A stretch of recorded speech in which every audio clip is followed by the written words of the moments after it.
pessoal, vamos continuar com este estudo sobre Pedro, parte 2. Então, a continuidade é essa. Êxodo 39, verso 14. Havia 12 pedras, uma para cada filho de Israel, cada uma gravada, ou seja, ninguém nunca vai mudar o nome de cada um, como um lapidador grava um selo com o nome de uma das tribos, 12 tribos, né? Quem grava é Yahshua Mashiach, que salva, escreve no livro da vida o nome da pessoa. Êxodo 17 e 6. Eu estarei à sua espera no alto da rocha. Eu estarei à sua espera no alto da rocha. Eu quem? Yahweh. E a rocha representa Yahshua. Então, observação. Do Monte Horebe. Monte de Yahweh, onde deu a lei. Bata na rocha, Moisés. Ou seja, toca nela para que saia poder, saia água, que é a vida. Lembra quando Yahshua falou para a multidão de que dele saía poder? Pois alguém lhe havia tocado, dela saíra água para beber. Da água saía água para beber, e dele saía água viva. Yahshua disse: quem tem sede, vem a mim. Quando a mulher samaritana, quando a mulher do fluxo de sangue tocou em Yahshua, ele falou: de mim saiu o poder. E o povo se escandalizou, mas ele sabia o que estava falando. Então representava Yahshua Mashiach aqui. Então Apocalipse 21, 12. Tinha um grande alto muro com 12 portas. Yahshua é a porta, né? E quando nós somos salvos, nós somos uma referência de bênção. Agora veja. E 12 anjos junto às portas. Nas igrejas de Apocalipse fala que anjo representa os pregadores, né? Nas portas estavam escritos os nomes dos 12 apóstolos, dos 12 tribos de Israel, que eu vejo como profetas. E o muro da cidade tinha 12 fundamentos, e neles estavam os nomes dos 12 apóstolos do Cordeiro Yahshua.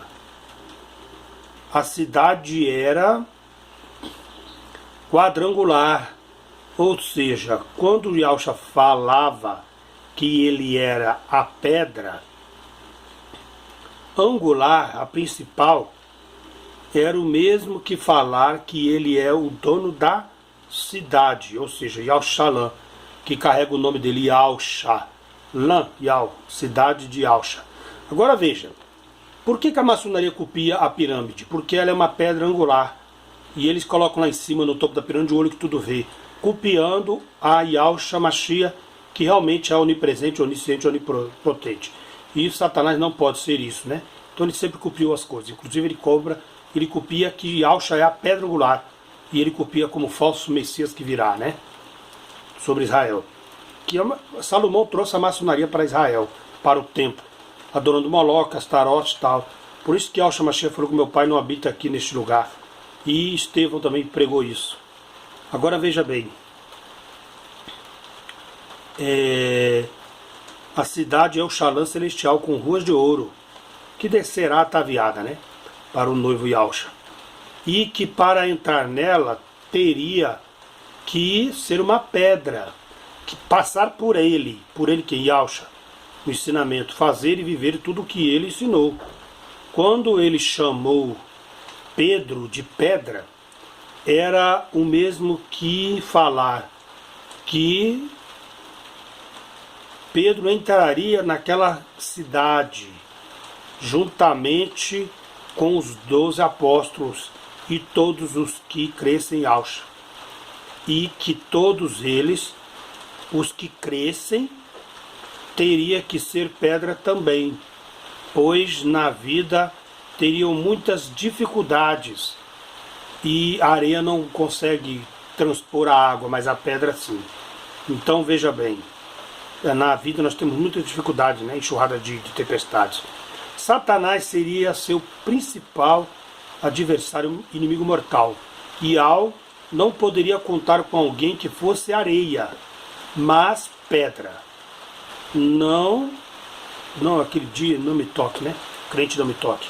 Não tem segredo. Agora veja, e as escrituras, né? Paulo, numa certa ocasião, repreendeu Pedro, porque Pedro queria pregar só para os judeus, né? E costume judaico. Se ele fosse o cabeça mesmo, como muitos o dizem por aí, né? Ser o primeiro papa, Paulo jamais poderia ter repreendido. E um detalhe, pregaria e ficaria somente por lá na Judéia, nunca iria visitar para outro continente de cá, né? Nunca sairia. Pela cabeça dele, ele não sairia dali. Nós, os gentios, não teríamos vez. Teríamos que ser como os judeus, se quiséssemos ter o direito da salvação. Em Gálatas 1:14 fala: quando, porém, Pedro veio a Antioquia, enfrentei-o face a face por sua atitude condenável, pois antes de chegarem alguns da parte de Tiago, que é o irmão de Alcha, ele comia com os gentios. E quando, porém, eles chegaram, afastou-se e separou-se dos gentios, procedência falsa, covarde e hipócrita, temendo os que eram da circuncisão, os verdadeiros hebreus, né? Judeus religiosos, hebreus natos. E os demais judeus também se uniram a ele nessa hipocrisia, de modo que até Barnabé se deixou levar. Quando vi que não estavam dando na verdade do evangelho de Alcha, que era simples e verdadeiro, e Alcha comeu na mesa dos publicanos, pecadores, lembra-te de Mateus, cobrador de impostos, declarei a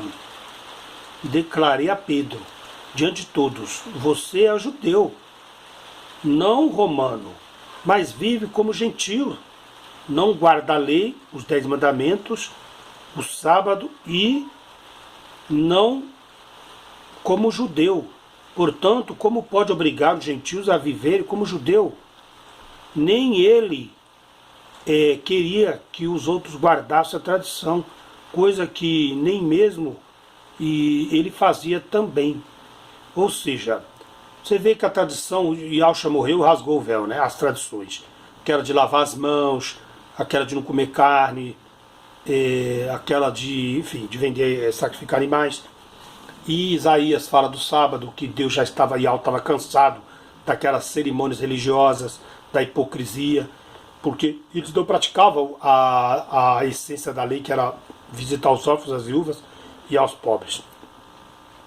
E o sábado, Deus não queria mais nada daquilo ali, sábado, festa sabática, nada disso.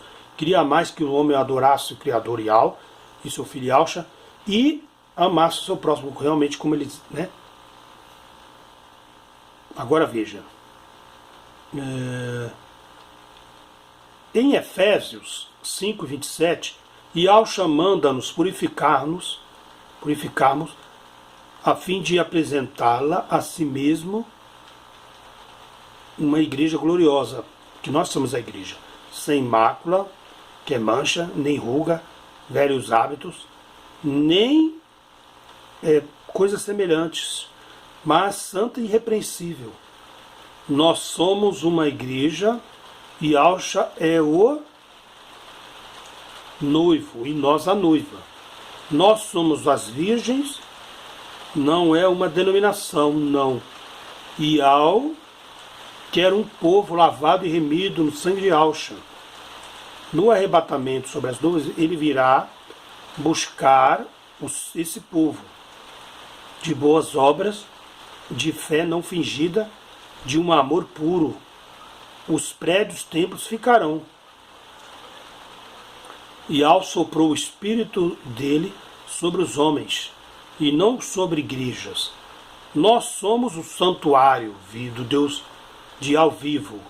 Havia para o povo judeu uma velha aliança, Jeremias 3,16, e as tábuas da lei, e a arca da aliança representava o Espírito de Al. 7 candelabros, 7 igrejas, 7 espíritos de Al e de Alcha. Há muita simbologia, mas hoje o Espírito de Al, de Espírito Santo, se move nos cristãos através da pessoa de Alcha. E como os gentios inexprimíveis, os gemidos inexprimíveis.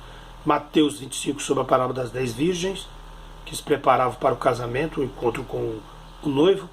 Vejamos, agora vai começar o histórico. Então fica nessa parte aqui.